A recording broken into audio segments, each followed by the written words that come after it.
So I want to dive deeper into Lagrange multipliers. What I have here is a new function. It's a function in orange. It's x e to the y. F of x is x e to the y. Notice it has no max or min. It goes up forever and down forever. If I zoom out, you see that. And then the orange vector there is the gradient vector. And all these formulas right here are forming the gradient vector. So you could pause the screen if you want. You can look at the Desmos that I've put in the description of the video to access this whole Desmos here. Anyway, so that's the gradient vector. This is in a folder. Gradient vector along with the surface, okay? All right, so I can move the vector around as much as I want, and it points in the direction of steepest ascent. If I restrict the object using another object, three-dimensional it turns out, notice that now it does have a max. If I restrict the orange to the green, it does have a max, and it does have a min, okay?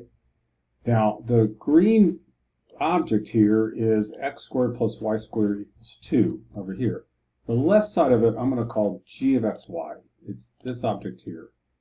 It also has a gradient vector. Okay, let me get rid of this one here. There we go. I'm going to keep that vector on there. Its gradient vector is here in green, and all this you can see for yourself. And so it has a gradient vector as well, and you can move it around at will. The orange vector is still on the surface of the other one. All right, so both orange and green, F and G, they both have gradient vectors. Now, if you look from a viewpoint of the z-axis, notice that those vectors don't point in the same direction. Okay, I can move them all around. They don't point in the same direction at all. If I move this over, you see how they're not pointing in the same direction. They're not multiples of each other. Okay. However, if I point them in the same direction by moving one over, and let's see, there we go. Now they're pointing in the same exact direction. One is the multiple of the other, or if they pointed in opposite directions, one is a multiple of the other. That is where there is a max. So there should be a max right there. You can see it if I click on the proper green one. See, there's a max right there. As soon as they point in the same direction, there's a maximum.